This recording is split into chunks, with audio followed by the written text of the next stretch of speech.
یہ اپنے اندر غیرت ایمانی پیدا کرے. ہمارا وہی سجن ہے جس کا مصطفیٰ سے پیار ہے، اور جس کا نبی پاک سے پیار نہیں، ہمارا اس سے کوئی تعلق ہے، ہمارا اس سے کوئی رشتہ. امیر ملت حافظ پیر جماعت علی شاہ صاحب محدث علی پوری رحمۃ اللہ تعالیٰ علیہ فرمایا کرتے تھے، آپ فرمایا کرتے تھے مصطفیٰ سے پیار کرو گے تو بچ جاؤ. کیا خوبصورت جملہ ہے. اور فرماتے تھے حضور کی تعظیم کرو گے تو بن جاؤ، خود بن جاؤ، اللہ تعالیٰ تمہیں عزتوں سے نواز دے گا. اب تیسری بات کی طرف آئیں. حضور کی تعظیم بھی کرنی ہے اور نبی پاک کی فرما برداری بھی کرنی ہے.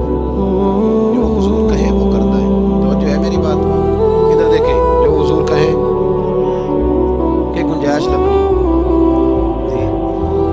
آپ دیکھیں، آپ تھوڑا تھوڑا بولتے، آپ تھوڑا تھوڑا نہیں، یہ نہ کرنا ہے ہوتے کونتے نے پہ. حکیم کوئی سیاح ہونا بڑا دور سمجھدار ہے، اس کا بتائے تو بندے کہتے ہیں کاغذ قلم لاؤ لکھ لیں. صحیح ہے نا جی، لکھتے ہیں نا جی، بلکہ حکیم تو نسخہ دیتے ہی نہیں تھے، کمروں میں لے گئے ساتھ اللہ دیا ہی نہیں. اس لیے حکمت زیادہ پروان نہیں چڑھ پا رہی. یاد رکھے، کوئی سیاح بندہ بات کرے تو لکھ لینی چاہیے. تو اگر مصطفیٰ میں کوئی سمجھائے، صحابہ نے پتہ اطاعت کس طرح کی ہے. ادھر دیکھو، کنزُلمال میں حدیث ہے، نبی پاک صلی اللہ علیہ وسلم جمعے کا خطبہ دے رہے تھے، ایک بندہ اٹھ کے کھڑا ہو گیا، دیکھو میں بیٹھ جاؤں، بندہ کھڑا ہے میں بیٹھ جاؤں، مطلق حکم ہے، نام نہیں لیا کسی کو، بیٹھ جاؤ. ایک بندہ کھڑا تھا، بیٹھ جاؤ. حضرت عبداللہ بن رواحہ مسجد کی گلی میں تھے، آئے نہیں تھے، ان کے کانوں میں آواز گئی، وہ وہیں بیٹھ گئے. حضرت انس بن مالک رضی اللہ تعالیٰ عنہ فرماتے میں اپنے گھر سے نکلا تھا، ابھی گھر کے دروازے پہ تھا، میرے کانوں میں آواز گئی، میں وہیں بیٹھ گیا. حضرت مرثد بن ابی مرثد رضی اللہ تعالیٰ عنہ فرماتے میں وہاں تھا جہاں لوگوں نے جوتے اتارے، کانوں میں آواز گئی بیٹھ جاؤ، میں بیٹھ گیا. فرماتے نماز مکمل ہوئی. نبی پاک صلی اللہ علیہ وسلم نے بعد میں جب صحابہ ملنے آئے تو فرمایا عبداللہ جمعہ کہاں پڑھا؟ کہا حضور گلی میں. وہاں کیوں بیٹھے تھے؟ کہا یا رسول اللہ آپ نے تو کہا تھا بیٹھ جاؤ. اور تمہیں کب کہا تھا؟ دوست کو کہا تھا. انس تم کہاں تھے؟ یا رسول اللہ گھر کے دروازے پہ. کیوں؟ حضور آپ نے تو کہا تھا بیٹھ جاؤ. نبی پاک صلی اللہ علیہ وسلم نے فرمایا مرثد بن ابی مرثد تم کدھر تھے؟ حضور وہ کونے میں جگہ ملی وہیں تھا. وہاں کیوں؟ حضور آپ نے کہا تھا بیٹھ جاؤ. میرے محبوب نے فرمایا میں نے تو اس سے کہا تھا. حضور آپ نے نام نہیں لیا، جس کے کان میں آواز گئی وہ یہی سمجھا کہ میرے لیے حکم ہو رہا ہے. یہاں نام لے کے نامینیٹ کر کے بھی حکم کرو تو بندے کہتے ہیں وہ دوسرا نہیں کر سکتا. وہ ساری شریعت معاذ اللہ میرے لیے. حضور نے مطلق کہا، مطلق، بلکہ بخاری شریف میں اسی مضمون کو مضبوط کرتی اور حدیث موجود ہے. مسجد نبوی شریف میں ایک دروازہ تھا جہاں سے بیوی آیا کرتی تھی نماز پڑھنے. حضور کے زمانے میں عورتیں بھی مسجد آتی. حضرت عمر نے منع کر دیا اور محبوب نے فرمایا میرے طریقے پہ بھی چلنا، میرے خلفاء کے طریقے پہ بھی عمل کرنا. نبی پاک نے منع کر، حضرت عمر نے منع کر دیا. اب عورتیں مسجد میں نماز پڑھنے، توجہ کریں، مسجد میں نماز پڑھنے کیوں؟ حضرت عمر کہنے لگے نبی پاک کا جو زمانہ تھا وہ بڑا ہی پاکیزہ تھا، اب کچھ نئے لوگ بھی آ گئے، اب دور نبوت سے کچھ پیچھے معاملہ ہے. فرمانے لگے مجھے فتنے کا ڈر ہے، عورتیں اگر مردوں کے ساتھ مسجدوں میں آئیں گے تو فتنہ پیدا ہوگا. بی بی عورت مسجد میں مرد کے ساتھ آ کے نماز پڑھے تو فتنہ پیدا ہوتا ہے، تو بازار جائے تو پھر تو میرا خیال ہے کوئی نہیں فتنہ پیدا ہوتا. گلیوں میں پھرے پھر تو خیر ہے، چوکوں چوراہوں میں جائے پھر معاذ اللہ خیر ہے. وہ دفتروں میں جا کے کام کاج کرے، ڈیوٹی کرے. آج تو بیویوں کو مغالطہ دیا جاتا ہے نا کہ تم شانہ بشانہ ہو، تمہارے برابر کے. میں کالج جا رہا تھا، پیپروں کے دن تھے، بی اے کے ہمارے ایگزام ہو رہے تھے، تو میں اسٹوڈنٹ حضرات بس کو ہاتھ دیا، چڑھ گئے. چند لمحے گاڑی چلی تو آگے بچیاں بھی کھڑی تھی، بات دی انہوں نے بھی. تو گاڑی کا جو کنڈکٹر تھا وہ کہنے لگا بیٹے اندر جو لڑکے آپ پچھلی بس کہنے لگی ساڈے بھی برابر دے. انہوں نے بٹھایا تو سانو بھی بٹھایا.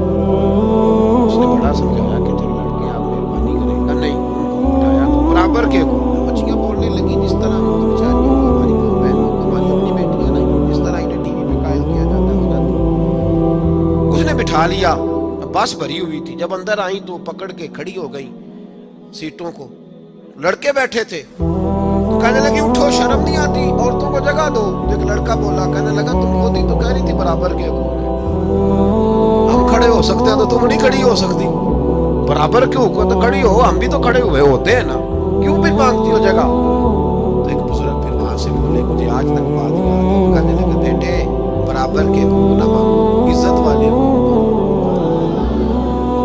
ہمیں ہمارے دین نے عزت والے حقوق دیے. برابر الرجال قوامون علی النساء, مرد عورتوں پہ افسر ہیں.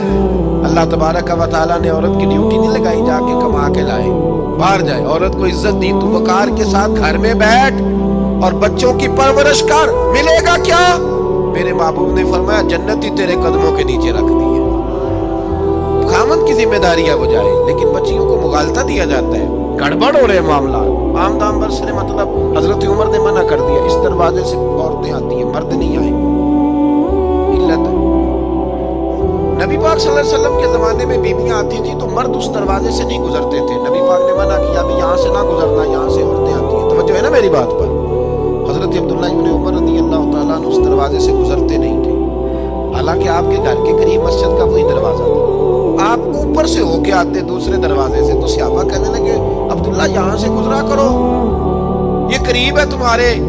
تو حضرت عبداللہ ابن عمر رضی اللہ تعالیٰ عنہ فرمانے لگے نبی پاک نے منع کیا تھا اس دروازے سے گزرنے سے, میں نہیں گزروں گا. انہوں نے کہا وہ تو اس لیے کیا تھا کہ عورتیں گزرتی تھیں, اب تو نہیں گزرتی. تو کیا جواب ہے حضرت عبداللہ ابن عمر کا, اور کیا فرما برداری ہے. کہنے لگے مجھے وجہ کا نہیں پتا, مجھے وجہ کا نہیں پتا کیوں منع کیا تھا, کس لیے منع کیا تھا. مجھے تو اتنا پتا ہے کہ میرے نبی نے منع کیا تھا. اب بیبیاں گزرے چاہے نہ گزرے, میں زندگی بھر نہیں گزروں گا.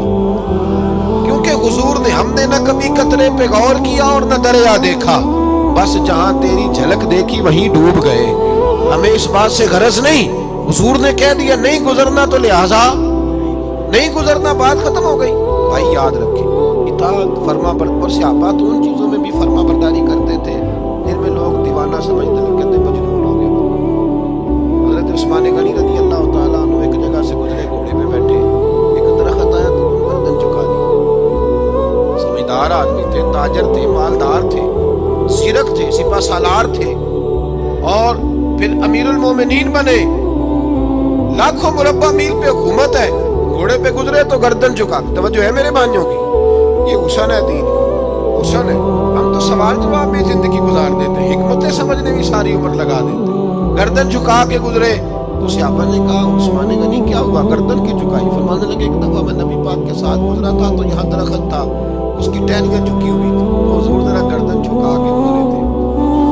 تو کہا جناب اب تو درخت کوئی نہیں, آپ نے گردن کیوں جھکائی؟ فرمایا مجھے درخت کا نہیں پتا, میں نے تو محبوب کی ادا کو ادا کیا ہے, میں نے تو ادا کو ادا کیا ہے. مجھے نہیں پتا کہ بات اپنے اندر یہ تبدیلی لائے. میرے بھائی ہم نا دیکھیں نا, امامہ باندھنا حضور کی سنت ہے, داڑھی رکھنا نبی پاک کی. کسی کوئی بندہ اگر آپ کو کہہ دیتا ہے کہ آپ کو اچھی نہیں لگتی تو اسے نہ لگے میرے نبی کو تو اچھی لگتی ہے. کوئی بندہ اگر کہہ دیتا ہے کہ ابھی ٹائم نہیں تو وہ کہتا ہے تو کہتا رہے, ہمیں اس سے کیا لگے. ہم نے تو اپنے محبوب کی طرف دیکھنا ہے, ہم نے تو نبی پاک صلی اللہ علیہ وسلم کی طرف دیکھنا ہے. ہمیں اس بات سے غرض نہیں کہ کسی کو کچھ چیز اچھی لگتی ہے کہ نہیں لگتی. اب چوتھی بات کی طرف آئے, حضور کے دین کی خدمت کریں, نبی پاک کے دین کی اشاعت کی بہت زیادہ ضرورت.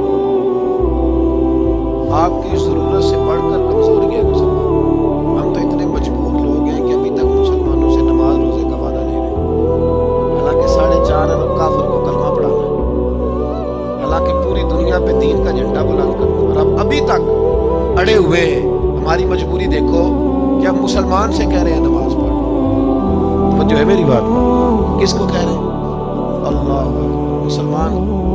اعلیٰ حضرت فاضل بریلوی رحمۃ اللہ تعالیٰ علیہ کے والد گرامی تھے مولانا نقی علی خان صاحب رحمۃ اللہ. آپ کے حالات میں لکھا ہے کہ ایک شخص نے نا آپ کی ایک حویلی تھی, تو اس نے کہا 2-4 دن میں نے استعمال کر دی, چابی دے دو.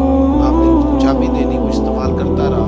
اس 2-4 اندر درخت لگے تھے, اس نے کاٹ دیے. آپ ایک دن گئے تو فرمایا درخت کدھر گئے؟ اس نے کہا جی وہ ذرا ضرورت تھی تو میں نے کاٹ دیے. سین کھلا. فرمایا میری زمین تھی, مجھ سے پوچھا ہی نہیں.